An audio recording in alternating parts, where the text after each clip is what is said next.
इस टॉपिक में से जो हमने पढ़ा तो थोड़ी आंसर राइटिंग प्रैक्टिस भी कर लेते हैं। टॉपिक मैंने आपको पढ़ा है डिजिटल पेमेंट और बैंकिंग ट्रांजैक्शन रिलेटेड थिंग्स। अब स्क्रीन पे प्रश्न दिखेगा, आप उसका जवाब लिखेंगे and then we will see कि एक मॉडल आंसर फ्रेमवर्क क्या होना चाहिए। तो आप सबसे पहले तो ब्लैंक पेपर ले लीजिए A4 साइज और वहाँ पर दोनों तरफ 1-1 इंच का मार्जिन बना दीजिए ताकि अंत में आप खुद से अपना इवेल्युएशन वहाँ पर लिख सको। यूपीएससी के अंदर भी आंसर शीट कुछ ऐसी होती है। मेंस एग्जाम में ऊपर क्वेश्चन टाइप किया जाता है और फिर बाकी तो कोरा पन्ना ही होता है जहाँ पर 1-1 इंच के मार्जिन हो। और ऐसा अगर आपके पास पेज है और मैं बोलूँ कि 200 वर्ड्स में आंसर राइट करो तो वहाँ पर आप समझिए कि एक पन्ने में कितना आएगा, करीब 100 से 120 शब्द आते हैं। मतलब 200 शब्दों में जो लिखना है तो 1 और 2 आगे पीछे करके ऐसा अपना काम होगा। और अगर आप बीच में कोई डायग्राम टेबल वगैरह डालेंगे तो 2.5 पन्ने जितना आपका कंटेंट बनता है। आंसर राइटिंग के थोड़े बेसिक बातें में भी आपको बता दूं। अगर आपको ये पूछा जाए कि भाई 200 शब्दों में या पूरा 1500 शब्दों में निबंध लिखना है तो वहाँ पर ये डिस्क्रिप्टिव आंसर के अंदर इंट्रोडक्शन, बॉडी, कंक्लूजन ऐसा फ्रेमवर्क लेके चलना चाहिए। अब इंट्रोडक्शन तो 3 तरह से हो सकता है, या तो आप टर्म को डिफाइन कर दो, या उसका कोई ओरिजिन दे दो, या फिर उसका कोई उस बाबत कोई डेटा आप लिख के दो। तो DOD इस प्रकार से चलना चाहिए और जहाँ तक संभव हो डेफिनेशन या ओरिजिन से काम चल जाए तो उत्तम, डेटा में ज़्यादा जाने का कोशिश नहीं करनी चाहिए।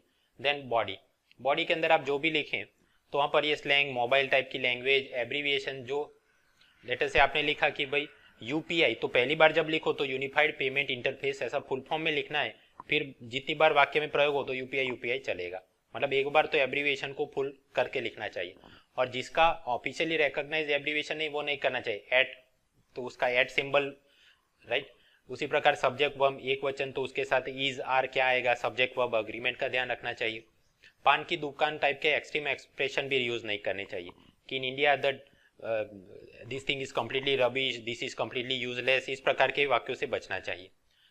और अगर आपने ऐसा सोचा है कि भाई मैं हिंदी या गुजराती में लिखना चाहता हूँ तो फिर पूरा उस प्रकार से लिखना चाहिए। ऐसा भी नहीं कि इंडिया के अंदर कैश मैक्सिमम यूज हो रहा है, वो बात डिजायरेबल नहीं है।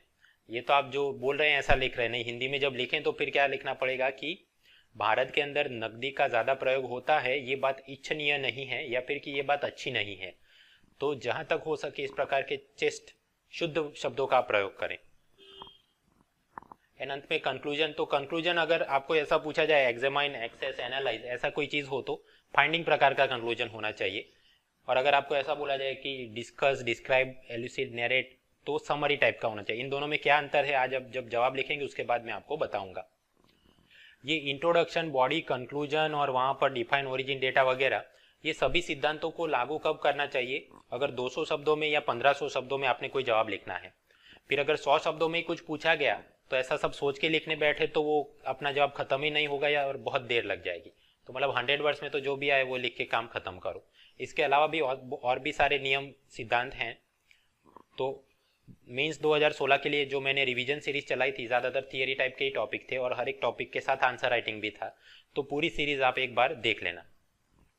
Examine the challenges against usages of digital payment system in India and suggest remedies. Bharat के अंदर डिजिटल भुगतान लागू करने में क्या समस्याएं हैं और उसके लिए क्या दवाइयां करनी चाहिए, ये पूरा परीक्षण आप करिए, लिखिए कुछ 200 शब्दों में। दूसरा प्रश्न, discuss the significance of interoperability and blockchain technology in making India cashless economy. इन दोनों का क्या महत्व है करो। मतलब इंटरऑपरेबिलिटी के 100 शब्द और ब्लॉकचेन के 100, इस मिला के 200 वर्ड्स। अब क्योंकि यूपीएससी के अंदर 3 घंटे में जितने प्रश्न का जवाब लिखना होता है उस हिसाब से पर question you have around 8 minutes. तो मतलब 15 से 16 मिनट के अंदर ये दोनों ही जवाब कंप्लीट हो जाएं कलेक्टिवली, ऐसा प्रयत्न करिए। और एक्सपेक्टेड कंटेंट क्योंकि 400 शब्द है, मतलब 1, 2, 3, 4 ऐसे 4 पन्ने आपके हो जाएं, ऐसा भी प्रयत्न करिए। So pause the video, write the answer and come back.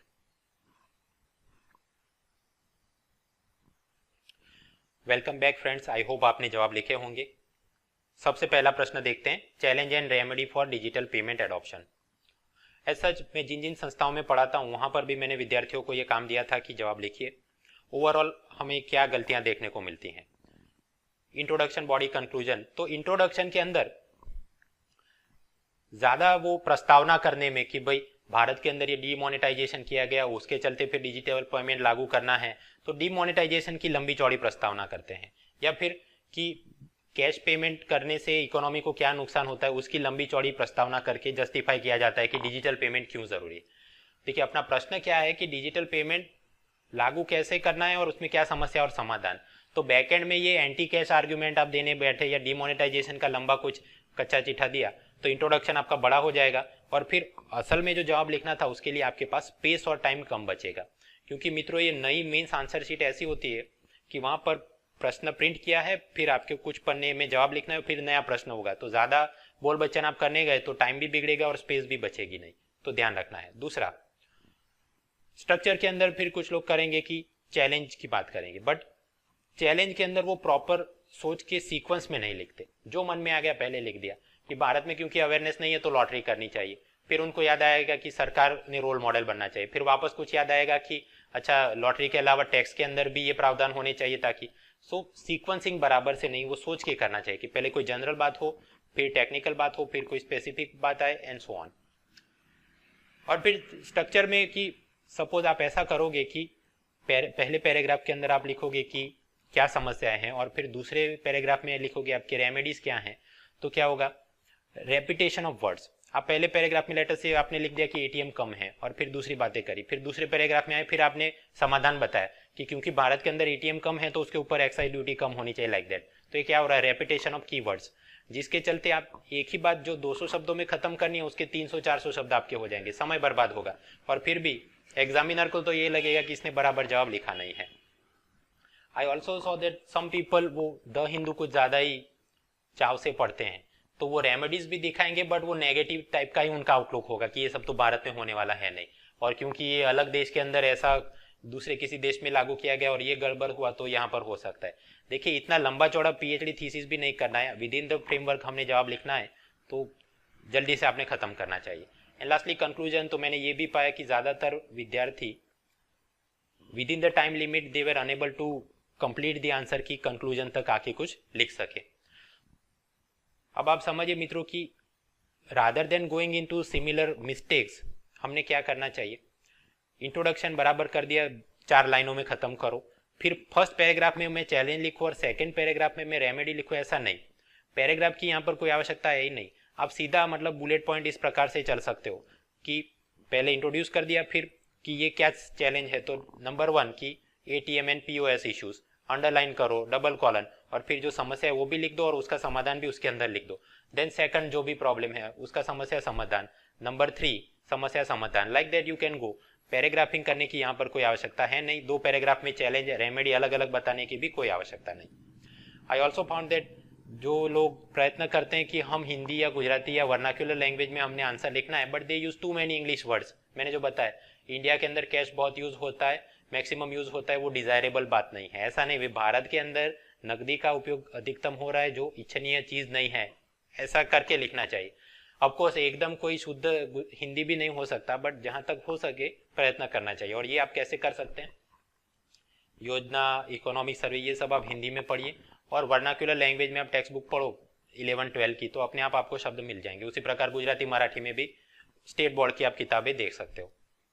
खैर, तो हमारा प्रॉपर सीक्वेंसिंग क्या होना चाहिए कि भाई इंट्रोडक्शन 4-5 लाइन में खत्म करो और फिर पैराग्राफ नहीं करना है, सीधा बुलेट पॉइंट में ये समस्या, ये समाधान है, लास्टली वी विल कंक्लूड। अब शुरू करते हैं एक एक मुद्दा। सबसे पहले हमने इंट्रोडक्शन करना है, 3 तरीके से हो सकता है, डिफाइन कर दो, ओरिजिन दे दो या डेटा दे दो। तो डिजिटल पेमेंट को अगर हमने डिफाइन करना हो तो क्या, जो आप दिमाग में समझे वही डिफाइन आराम से आप कर सकते हो कि digital payment it is a financial exchange between 2 parties using electronic या plastic instruments, and ultimately backend में कोई फिएट मनी होता है जो कि एक बैंक अकाउंट में होता है। इतना भी याद रहा तो ठीक, अदरवाइज की डिजिटल पेमेंट क्या है, financial transaction between 2 parties using electronic and plastic instruments, या कोई और जो भी आपके दिमाग में समझ आए ऐसी डेफिनेशन आप बना सकते हो कि digital payment it is the use of E banking, mobile wallet and cards for payment, purchase and remittances. Payment जैसे कि आप अपनी सैलरी में किसी को दे रहे हो, परचेज जैसे गुड्स एंड सर्विसेज का परचेज होता है, एंड रेमिटेंसेस मतलब एक व्यक्ति अपने गांव वालों को, घर वालों को भेज रहा है। इन सभी में आप अगर ई बैंकिंग, मोबाइल बैंकिंग, इन सब का प्रयोग किया जाए then it is called digital payment. मैं ये भी बता दूं कि भाई डेफिनेशन तो उसका रट्टा मारने बराबर है जीएसटी वगैरह में कर लिया, हर एक चीज का अगर आप डेफिनेशन का रट्टा मारने गए तो काम खत्म होगा ही नहीं। तो इसलिए आप टॉपिक को समझे और फिर एक्चुअल एग्जाम में जो याद आ जाए, जितना समझ में आ जाए, उसी को अपने शब्दों में as much as possible formal expression को यूज करके आप बता दीजिए।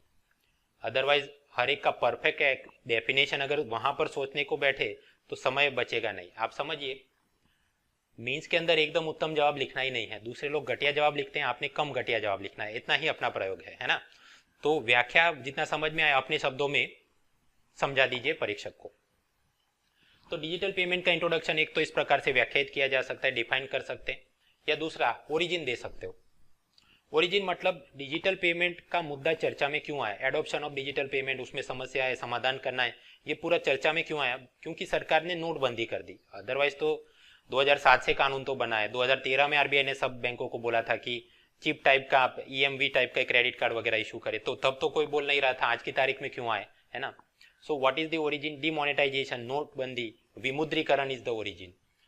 अब आप ये समझिए मित्रों, जब भी ओरिजिन की बात करें तो जो भी क्रिकेट पिच है उसके 10-15 फीट दूर से ही आपने दौड़ लगा के ओरिजिन बता देना है।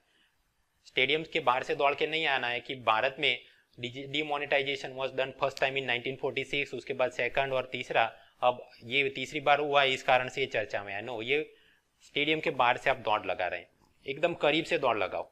ओरिजिन ऐसे बताओ कि the recent demonetisation drive by government of India, it has brought the issue of digital payment in public debate. और फिर लेकिन क्योंकि डिजिटल पेमेंट अडॉप्शन करने में ये समस्या, ये समाधान है, उस प्रकार से फिर आप जवाब लिख सकते हो। विद इन स्टेडियम आप प्रयत्न करो।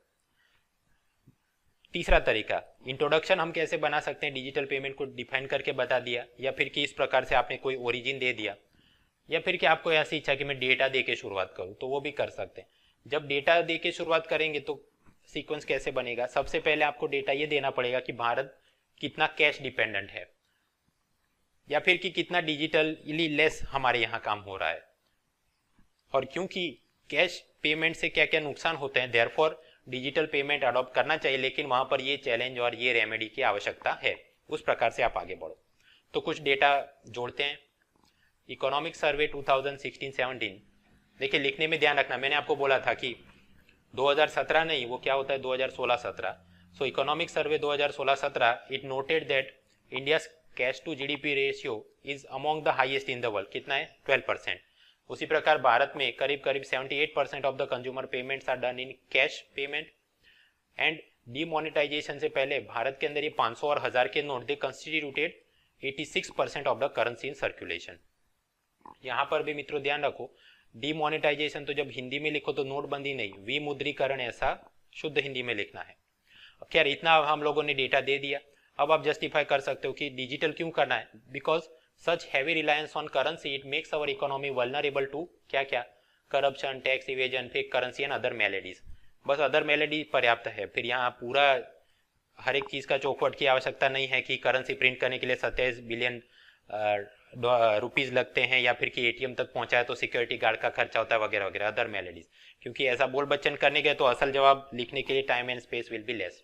खैर यहाँ तक पहुंचे फिर आपको पता चलेगा कि अब ओके जस्टिफाई करो कि भाई therefore we have to adopt digital payment system, लेकिन वहां पर ये चैलेंज एंड रेमेडी है।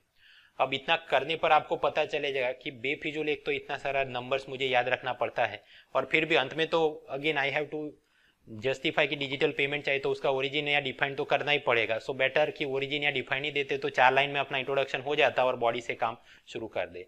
देयरफॉर मैंने आपको बताया कि हमेशा प्रयत्न ये करना चाहिए कि जहां तक हो सके डेफिनेशन देके या ओरिजिन देके ही आप इंट्रोड्यूस कर दो, डेटा के चक्कर में ना पड़ो, वो याद रखना भी मुश्किल है, और डेटा दे भी दिया फिर भी अंत में डिफाइन या ओरिजिन के आगे पीछे कुछ तो लिखना ही पड़ता है।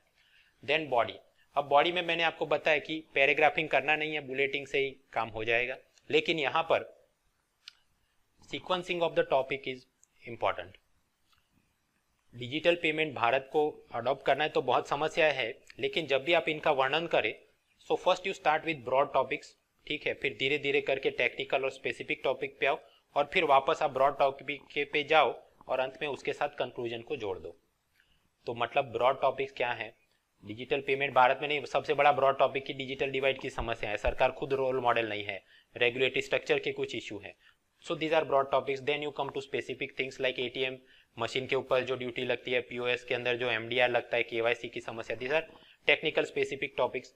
And then you come toward again generic चीज पे जाए, जैसे कि बिहेवियरल अप्रोच, वहां पर क्या करना चाहिए. एंड देन यू कंक्लूड, है ना. तो इस प्रकार से बढ़ना चाहिए. और कंक्लूजन क्या, क्योंकि प्रश्न था एग्जामाइन, तो सपोज सरकार ने आपकी कमिटी बिठाई होती और आपको पूछा होता कि एग्जामाइन करो ये क्या करना है हमने, then your conclusion will be some type of finding.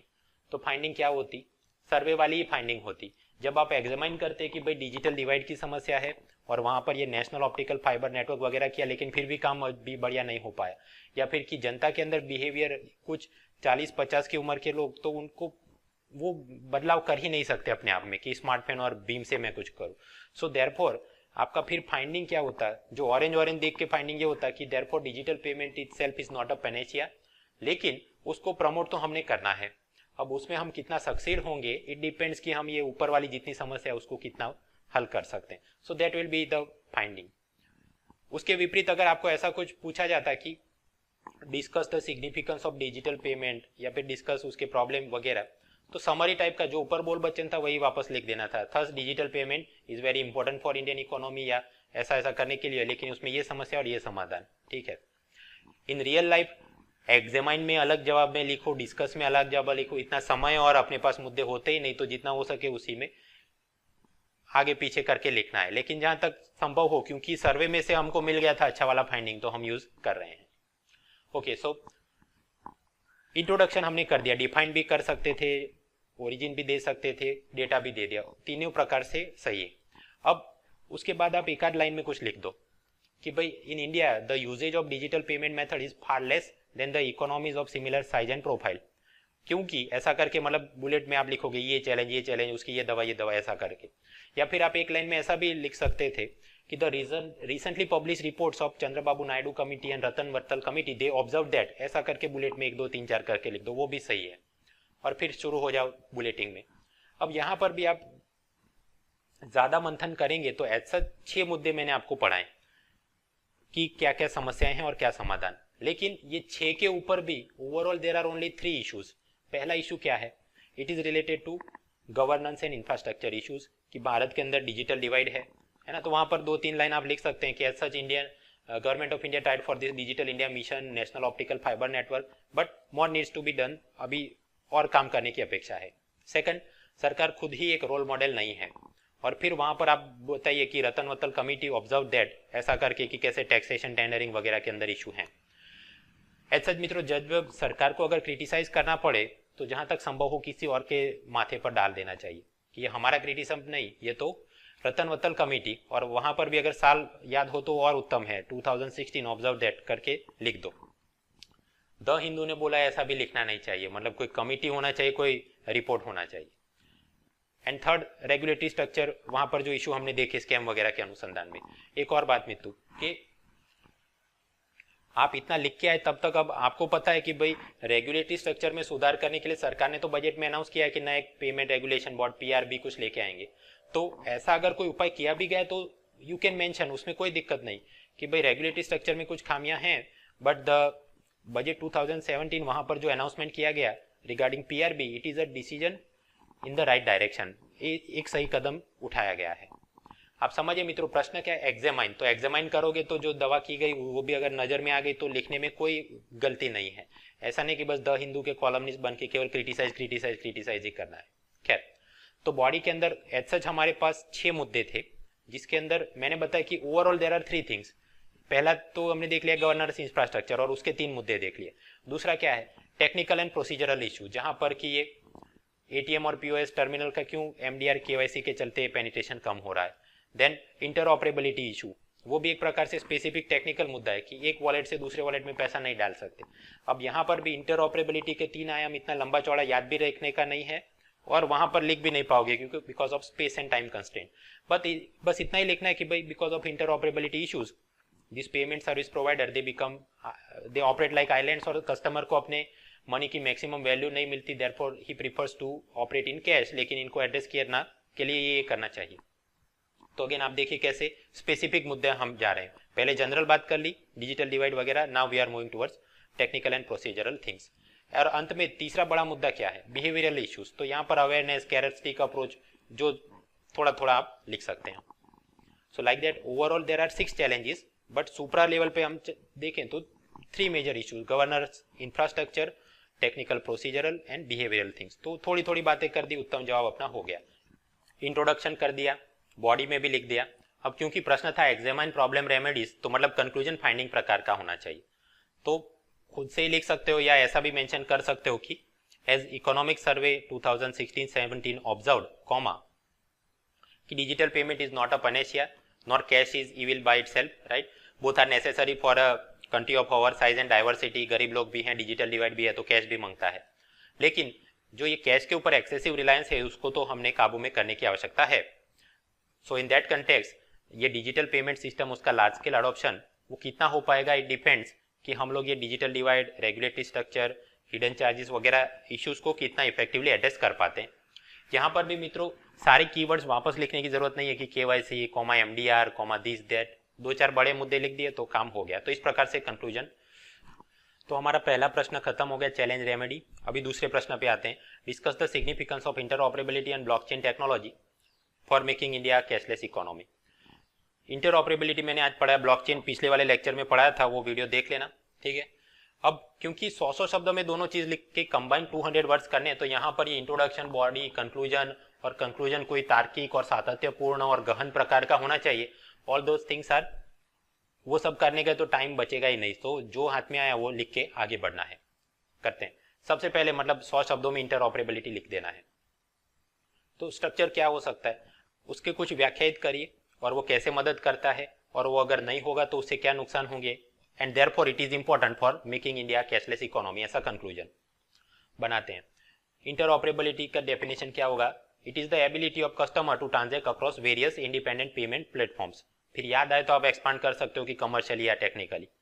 दूसरी बात, क्योंकि 100 शब्दों में लिखना है तो कंटेंट बनेगा नहीं, तो फिर आप ये कर सकते हो, इसी बात को वापस आप समझाओ कि in practical terms it means करके बोल दो कि it is the ability to move money from one digital wallet to another, या फिर कि एक डिजिटल वॉलेट से किसी और कार्ड या लोन का सेटलमेंट करना हो वगैरह वगैरह। तो ये अपना इंट्रोडक्शन टाइप का कुछ हो गया। देन आप बताओ कि इंटरऑपरेबिलिटी का फायदा क्या है। Such interoperability it reduces the duplication of effort, जिससे cost of operation, hidden charges कम होते हैं, तो कस्टमर को भी सस्ते में लगता है, मर्चेंट के ऊपर एमडीआर कम लगे, ऐसी अपेक्षा रखें, and then everyone will adopt this thing, तो कैशलेस इकोनॉमी बन जाएगी। अगर ऐसा नहीं हुआ तो क्या होगा, how harmful. Without interoperability digital payment system तो रहेगी, but they will act like separate islands, और कस्टमर को अपने पैसे की मैक्सिमम वैल्यू फॉर मनी मिलेगा नहीं, so ultimately he will come back to the cash payment, तो वो अच्छा नहीं है। Therefore interoperability is a prerequisite for digital payment and cashless economy. आप मित्रों यहाँ पर ये भी पाएंगे कि एज सच ये 100 शब्द तो हो गए, बट बेसिकली मैंने एक ही बोल बच्चन वापस किया, क्या चीज है, उससे क्या फायदा, और फिर उसी का विपरीत कर दिया कि अगर नहीं होगा तो क्या नुकसान होगा, and therefore it is important, है ना।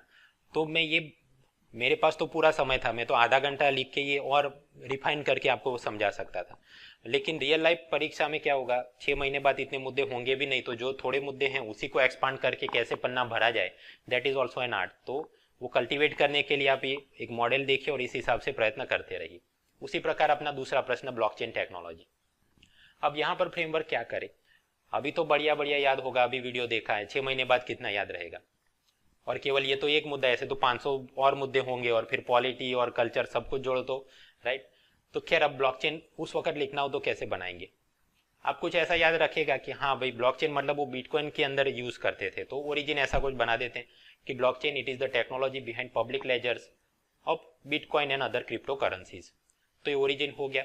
अब अगेन वही वाली टेक्निक कि भाई ये लाभ कैसे करता है, हाउ दिस इज यूजफुल, और अगर ये नहीं हो तो कैसे नुकसान होगा, या इन अदर वर्ड्स की अभी की सिस्टम वो नुकसान कारक कैसे है, and therefore this x thing is useful, ऐसा कंक्लूड कर दो आप।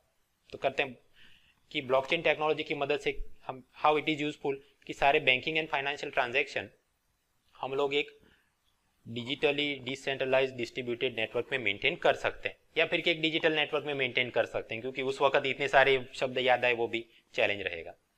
और उसके जरिए क्या होगा, हाल के सिस्टम में खराबी क्या है, द प्रेजेंट नेटवर्क, वहां पर अलग अलग ई पेमेंट सिस्टम है, जैसे कि NFS, this UPI, NEFT, RTGS, तो उसके विपरीत अगर ऐसा कोई एक ही सिस्टम हो blockchain, then it will reduce the cost of transactions, है ना, और without compromising with the security, और उल्टा वो ज़्यादा सिक्योर है वगैरह वगैरह।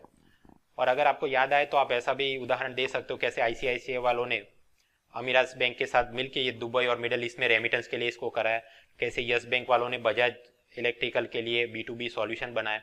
स्वाभाविक है इतने स्पेसिफिक उदाहरण भी उस वक्त याद नहीं आएंगे, so generic example you can give कि भाई given this benefits private banks in India they have gradually adopted blockchain technology for various transaction, चलेगा, कोई दिक्कत नहीं।